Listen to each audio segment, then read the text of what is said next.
I worked solo for a number of years by myself, and while I enjoyed working by myself, I knew that my revenue wasn't going to grow to the point where I needed it, and that I needed to be able to step away so that I wasn't just spending all my nights, all my weekends doing quotes, trying to, do all that while trying to get 40 hours in the field. I'm getting older and just realized I couldn't do it all myself constantly. And so, through obviously SynkedUP, doing a lot and, learning from the coaches and stuff of, that's just what I needed to do. And, the whole talking about getting out of the field. Yeah. As much as I love working, I'm here to build a business, not enjoy my hobby, which is what it was for which is years. Two very different things. Yep. Yes.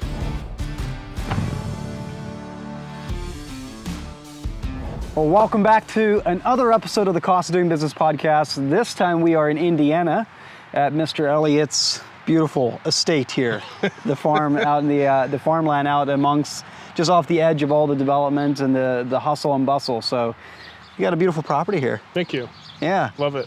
Absolutely. I can see why. I mean, it's a gem for, being not that far away from all the development and all of that. But yeah, thank you for having me. Thank you. Appreciate it. Absolutely. Looking forward to it. Yeah, definitely.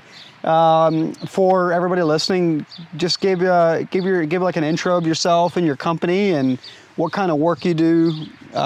Just kind of get people a picture. So originally started my business back in 2013. Like most guys, started mowing, mulching, doing that kind of stuff, and kind of twiddled. I was young and didn't really know what I was doing, so I just kind of did the thing for 5 or 6 years, and just was realizing it wasn't doing it what I really wanted to do. And I had built a couple patios back in the day with an old guy that I used to work for, and that's what I really wanted to do. And so I just kind of made the jump and canceled all of my mowing contracts and just said I'm going to do it. And that would have been 2019, which luckily right before COVID. And so I kind of jumped in it right at the right time when this part of the industry just absolutely exploded. So now we're doing design build, got into water features and got Aquascape certified. That's been a big thing that I've been working on recently. Doing the things that I love to do. That's awesome. And when did you hire your first employee? So first was actually last year. He didn't stay around too long. So this year I hired a really great guy, young kid who's eager and, ready to work, ready to make a career, which is really what I was looking for. Yeah. Someone who's ready to stick around and really do this, So next question on that, how did you find him? Indeed. Really? Yeah. So I'm in Jim Wirt's coaching group, and he has a lot of great advice on how to find the right people, how to find people that want to stick around, and how to keep good people around. He's been pretty instrumental in getting all that stuff going for me. So. Yeah, I know he really focuses on the hiring and finding good people. Yep. In his coaching group, so glad to hear that success. Yep. What was the moment that you knew that this guy was going to be a good fit? Like, how did you figure that out in the interviewing process? A lot of it's just been in feel, especially with young kids these days. Not a lot of them obviously like working outside when you can work at a computer and make a bunch of money and not really do a bunch of work. He had some landscape experience, but he's also from a small farming community, which breeds kind of that older mindset type guy. And he was kind of tired of jumping from job to job and was really looking to settle down. So it's amazing. Yeah. Yeah. And he just started this spring. Yep. Yeah. Yeah. So he started end of February, and I kind of threw him in right away into a flower and patio show build in the 1st of March, which is always. It's not the way we do things on job sites. It's, we get 6 days to put up a $50,000-$60,000 project and a couple of days to tear it down. So after going through the stress of that, and he wanted to stay around, so I figured it would work out. What so that home show, is that a major source of leads for you, or is it just, where do your leads come from? Most of my leads at the moment come organically through my website, which I've been, working on myself, doing a lot of the SEO and stuff. The flower and patio show definitely brings in a lot of leads. Last couple of years, I use it more as exposure and kind of solidifying myself as a reputable company. People that they see actually at the flower and patio show, they tend to trust more and feel like I can show them what I can actually do and get them inspired for a neat landscape. So. Do you have trouble with the quality of the leads at the show, or? I mean, yeah, it's, as in anywhere, there's, a lot of tire kickers. A lot of people are like, oh yeah, I'd love that, but they're not even sure if they could, afford it. Right. But especially in, my area, there's a lot of money in my area. So the people around here really know more of what things cost. Okay. And are really actually looking to get stuff done. Yeah. So. How do you go about filling out a lead? What do you have a vetting process, or? Yeah, I mean, I start with a discovery call to get an idea of scope of work, so I can kind of give them some ballpark numbers and figure out how serious they are about it. You do that just over the phone? Yeah. Yeah. So you're saying, oh yeah, a patio like that could be 20 to 40 grand or something. Yeah. Yeah. Mm-hmm. And that will give you an idea of whether or not they're really serious. So. What kind of projects are your bread and butter, the ones that you really love doing and make money at? Well, I mean, I really love doing water features, ponds and waterfalls. That's what I love to do. But the full landscape design and build and patios. I don't do a ton of retaining walls. We're really flat here in Indiana, so I do them occasionally. But patios and decks, do a little bit of decks and stuff. So. And you were telling me about that big, tell me about that, the big job, the big deck job that you sold. And you got that lead from where again? It's actually a realty company, Talk to Tucker, which is a local realty company. Okay. And they have a home services page where they have reputable contractors. All online, or is it? Oh, really? Okay. Yep. And so their clients can call in or get online and check for contractors that have been vetted by Talk to Tucker. And so it kind of pre-qualifies me to an extent. So most of the leads, jobs that come through them, I do end up landing because they're kind of ready to buy. Wow. And already have some trust. Do you have to pay? Yeah, it's $1,200 a year to be on the site. And worth it? Oh yeah, I mean, when I land $60,000 or $70,000 worth of work every year from them. Yeah. So. Yeah. That's great. Back to the thing where you were hiring that the other guy that didn't stick around, and you have this one that you really like. What lessons did you learn from that where you were like, okay, that's my did you walk away with anything from that experience that you were like, that kind of helped you get better at maybe leading people or finding the good people? One of the main things I learned is to look into union guys a little bit more. I think union guys, have a little different idea of how work goes, especially how pay goes when they're getting prevailing wages. And he was a hard worker, but just wasn't really into the as hard of work as we were actually putting into. So what's a typical week look like for you? How many hours are you running on the job site? We typically go 40, occasionally go a little bit over. Okay, so pretty typical. Yeah, I'm a family guy, so I'm about family and not trying to overwork. We try not to work Saturdays. Very rarely do we work Saturdays. So yeah. Yep. And you have one daughter? Yes. Yep. Okay. 4 years old. Yeah. Wonderful. Yep. So got married and had your first child all while being in business. Yeah, well, actually, I got married in 2009, so we were married for 12 years before we had our first one. Wow. Yeah. Amazing. Yeah.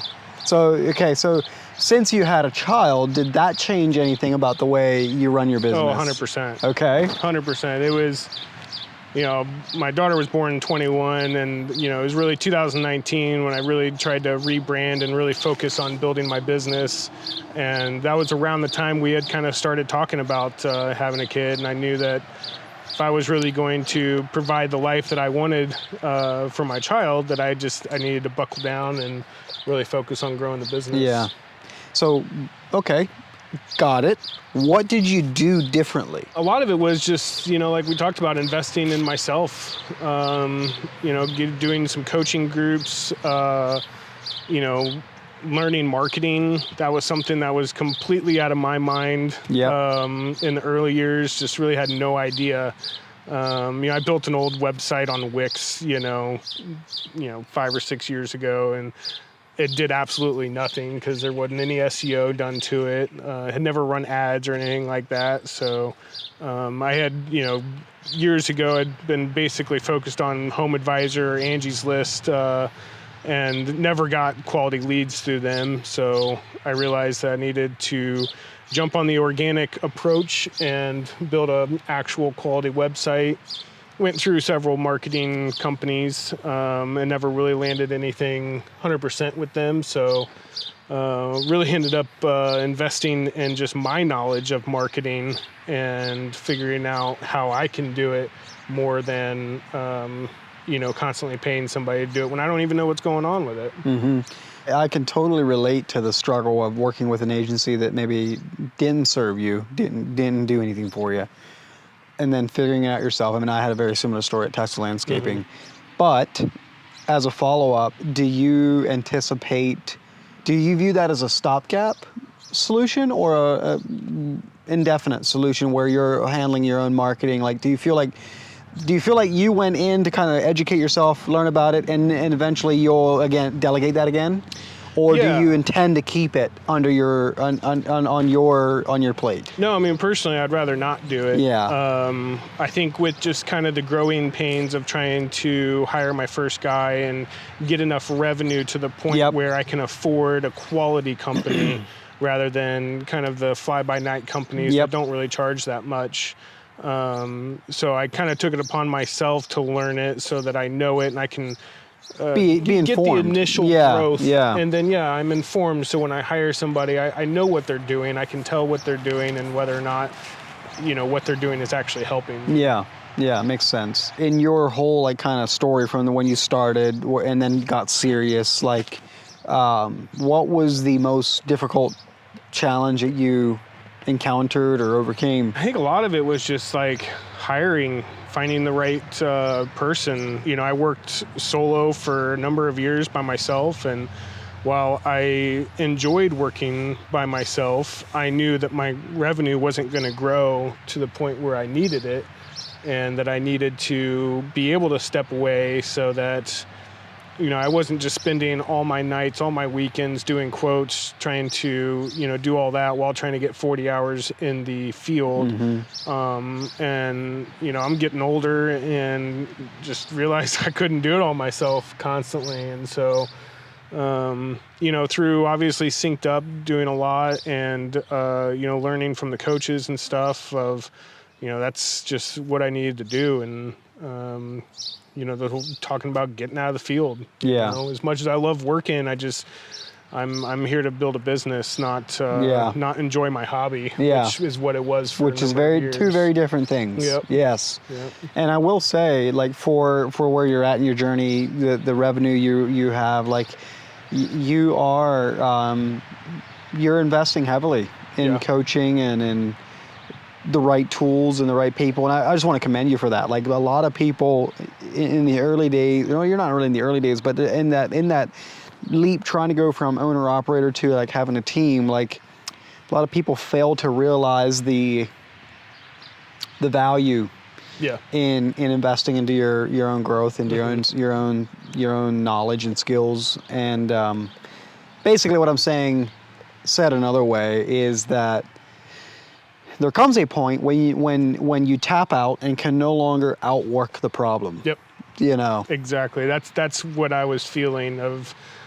I couldn't outwork the problem as much as I tried. I'm a hard worker. I always have been.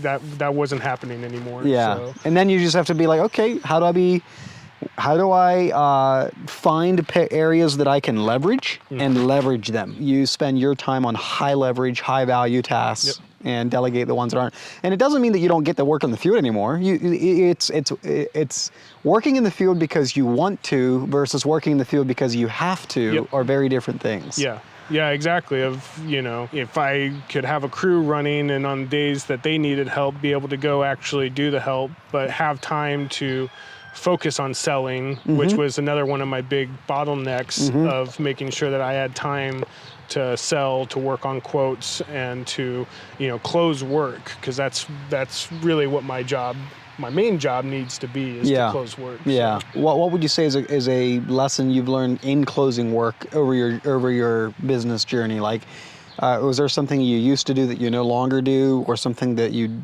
didn't do in the beginning that you now do? I don't know if necessarily, I've just, been learning how to close larger projects. The kind of length of time it takes to close larger projects. You're not just, closing a $60,000 or $70,000 job in a week. Sometimes that takes a month. Sometimes, I had a job last year. It took me 8 months to close a guy. Wow. And, that actually turned it into one of my best jobs and a really, really great client. And, I think one of the main things I learned is, everybody says people buy from people they know, like, and trust. Yep. And so I try to be very authentic with my customers. I'm me, and I try to sell myself. Yeah. So my clients, they buy from me knowing that it's going to be me, and they trust me. They understand how I do things. And I think that's been a big benefit as far as my growth recently. Yeah, authenticity is key. Yeah. You can't go in there thinking that you have to be a certain persona, or just being you, just being authentic. I'm not a typical sales guy. I'm kind of like the opposite of that. And where I've taken some sales training, I've kind of taken that under my own and made it my own. I'm still as brought it under, as I can. be authentic. Take the principle, exactly. but then use it like you would. Yes. Yeah, that makes sense. What would you say is the best advice you've been given? Maybe it's just that aspect of working to get out of the field. Never really wanted to get out of the field, and so that was something that really I just continued to put out of my mind. And recently, especially with actually helping my wife grow her janitorial company, of realizing that there's more freedom, there's more ability when you aren't just tasked with all of the manual labor and all of the menial things that you can delegate, and then I can focus on the real things that actually bring in money, that continue the growth of the company. And so really just focusing on the things that actually grow the company. And was there some beliefs in the early days that you had to overcome to get to that point? Yeah, belief in myself. I started my company when I was dead broke. I had nothing. I had, an old 8x10 trailer and a $350 Gravely walk behind, and I never thought I'd be selling $60,000, $70,000 projects. It's taken me some time, but believing in myself that I can do these things, that I can actually build a business that's going to get me out of the field, that's going to provide a future for me and my employees. And honestly, that's been actually a big driver as well, of seeing the growth of employees and looking forward to the growth of employees and how I can help their lives grow. And making a difference in somebody else's life, I feel, is a greater benefit than actually yourself. Yeah, exactly. So yeah, that makes I agree. Like, it's like, I like the way Greg Woodstock from Aquascape says it. Helping others realize their fullest potential is the greatest satisfaction in life. Yep. I think I said it backwards. I think he always says the greatest satisfaction in life is helping others realize their fullest potential. But anyway, regardless, same idea. But yeah, It's kind of the thing that you latch onto, I think, when you start getting to the point where you're no longer the one laying the paver, but you're supporting the person that is laying the paver, Yep. and you're helping them become the best version of themselves, skilled, finding meaning and satisfaction in their work. Like, Yep. it's a high calling as a leader, but Yeah. it's also a very fulfilling one. Yeah. You know. It is fulfilling, and that's the truth. That's the fulfilling part. Yeah. And not to mention all the joy of one of the things I always loved about this industry is like people get passionate about working on beautifying their own homes. Like if you get a plumber in, it's like, oh cool, the air works. Yeah. It's like, when you do what we do, it's like, people really get into it and and they absolutely love it. And that's also really, really fun. Yeah. And that's what really drew me to aquascape and building water features, because it's art. It really is art. And as Greg puts it, we're trying to mimic our divine creator and the creation that he made of nature, trying to mimic nature and how it works. And, that was huge for me, because just like I love nature. I love being out in the woods, and I love visiting waterfalls, and the feeling that you get when you're out there, and you can mimic that and take that and put it into somebody's backyard and give them that feeling. Just of an evening sitting there on their back porch. It's amazing. So random side question, how far is your closest like natural waterfall from here? Down south, southern Indiana's probably got the best stuff. So we're probably an hour or two from Brown County. They've got some really great hiking down there. Turkey Run State Park is pretty close too, and they've got some really, really great hiking. Because we're definitely in cornfield land out again, here. we don't have a lot of elevation change in Indiana. We're pretty flat here. You don't even need levels here, do you? Yeah, right. Go off earth level.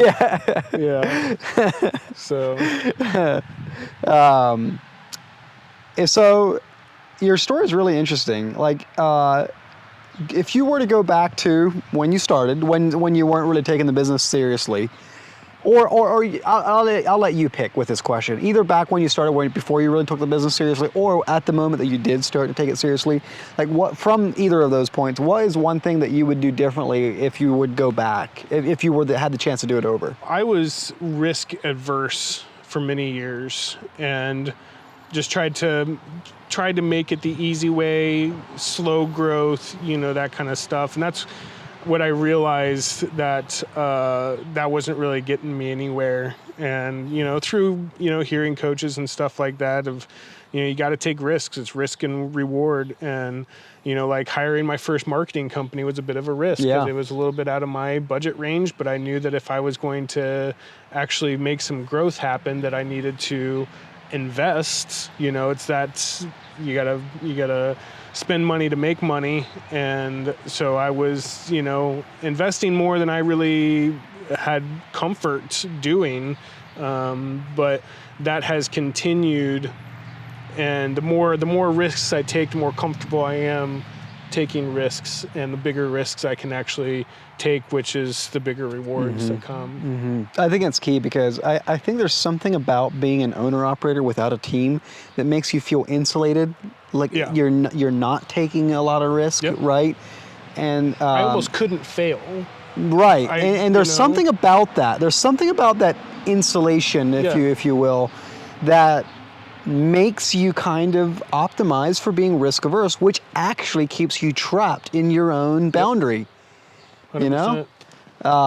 And breaking through that mentally, it's no small feat. And some people, just personality wise, some people break right through that pretty quickly. Others never break out of it.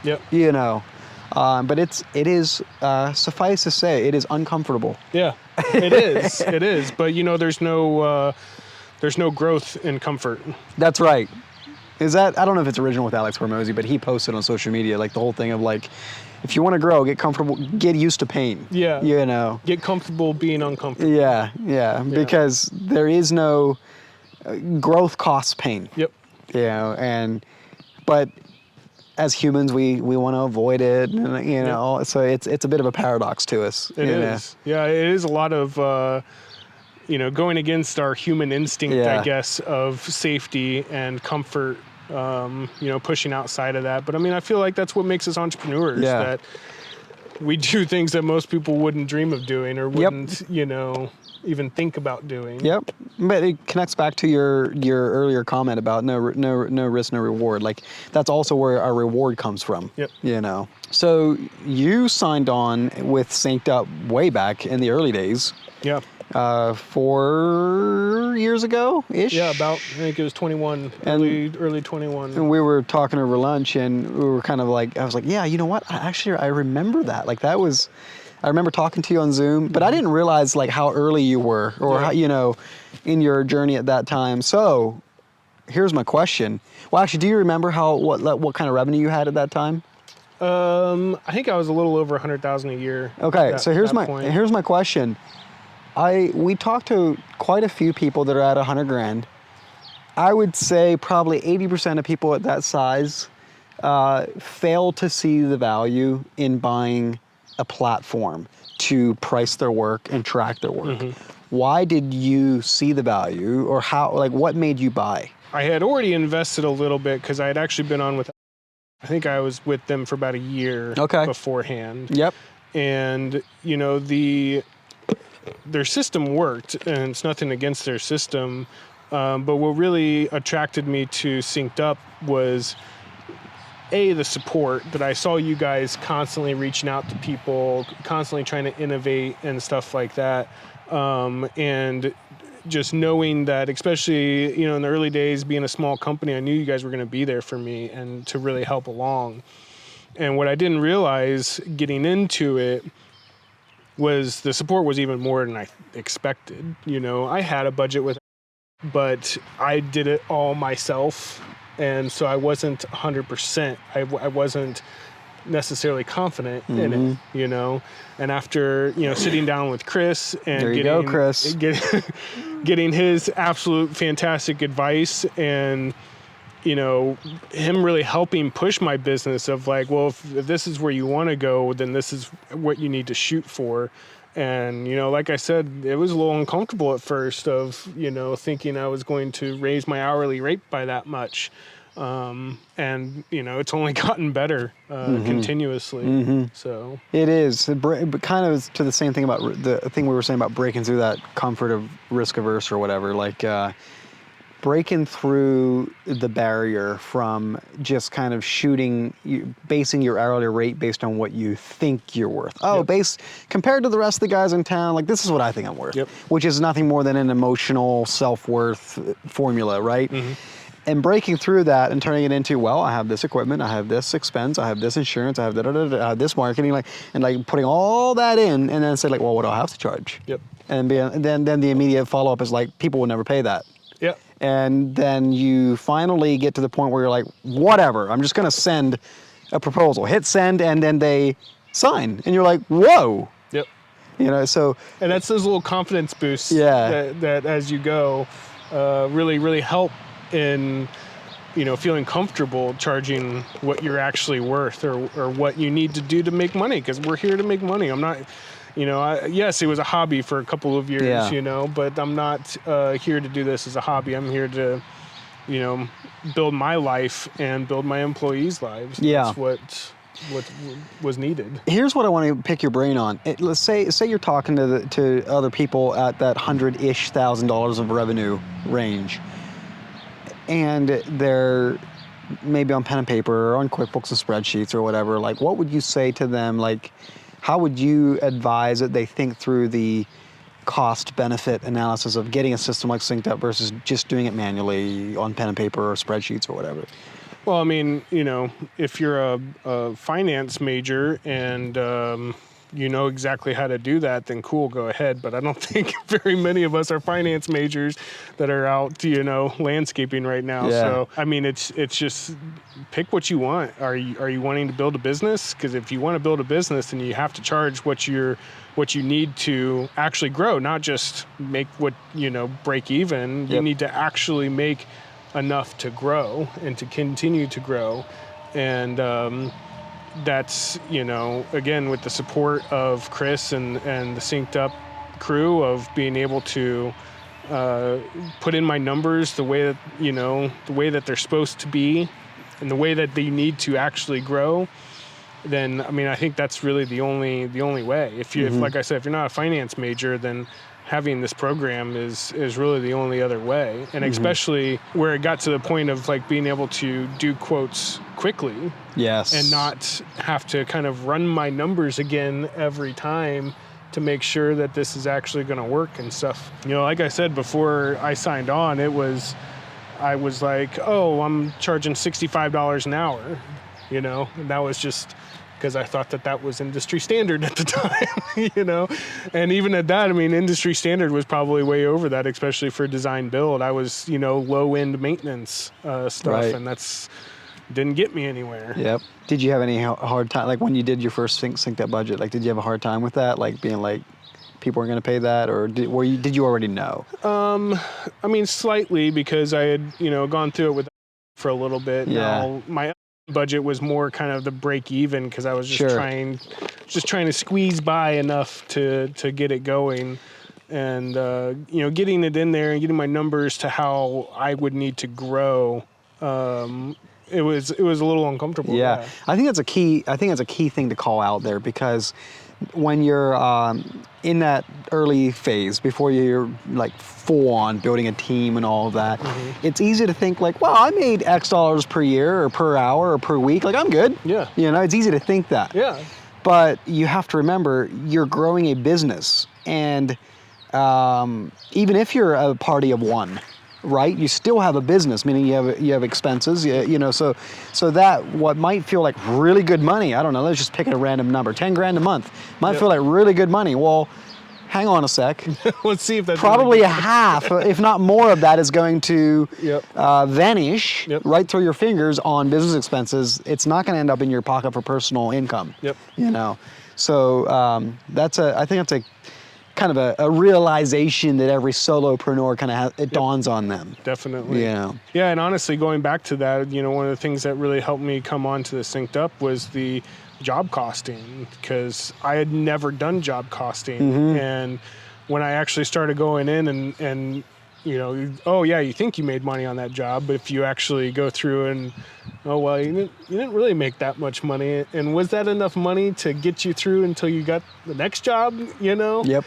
And, you know, kind of continued from that, especially like over winter. Like, you know, I do snow removal, and, you know, I've worked through past couple winters, but you never really know. You know, we've had terrible snow. This past winter was our first winter we actually got to plow a decent amount. And, you know, winter was always rough. So I put into my budget of taking 2 months off. If I take 2 months off, I can. If I don't, I make it's a more bonus. money. Yeah, exactly. Yeah. Price in worst case scenario. Yeah. Exactly. That's a key principle. Yeah. In your mind, over the years of using SynkedUP, did you perceive SynkedUP was changing and evolving, or does it feel like the same program as it was when you signed on? No, I mean, I feel like every 6 months, you guys are innovating some way or another, and it's not only that you guys are innovating, you guys are asking what we think, you know, and it's so great having like the Facebook group and stuff like that, because there's companies of all different sizes and shapes, and you know, some people need something, but the other people may not need that yet. They don't even know that they need that yet. So the larger companies can help innovate and bring on the things that these smaller companies need, but don't even know they need yet. And that actually helps them get to that next stage. Gives a bit of a roadmap. Yeah. Exactly. 100%. Well, awesome, man. Where can people find you and get in touch with you? Well, you know, I'm on Instagram, Facebook, Emerald_Meadows is my Instagram handle. I try to be somewhat consistent there, not as much as I should be, but working on trying to get that. Welcome to the life of a small business owner. Yeah, that's still kind of on the back burner. Yeah. But, I try to share what we're doing, you know, every week or so. Sure. And, definitely put up my before and afters up there. Yeah. But yeah. Okay. Awesome. Well, thank you, Elliot. Yeah. Appreciate your trust and confidence in us absolutely for your using the product for your business, and look forward to many years of growth and partnership together, man. Well, I appreciate you guys, your support. Absolutely. Constant support and constant innovation, and really making this industry build out what it needs to be building out. Well, that's the mission we're on. Yeah. And it was an extra bonus to have Chris Cooper here, the very financial guru that you're referring to. So Chris is here. We're in Central Indiana. Chris lives in Central Indiana, so we kind of tag teamed it up for the day here, and gonna go do a couple more stops, grab some dinner tonight. Oh yeah, looking forward to that. And yeah. Okay, well, thank you for listening in, and appreciate you giving us the time, Elliot. Yeah. Thank you very much for that, and Thanks a lot. we'll see you on the next episode.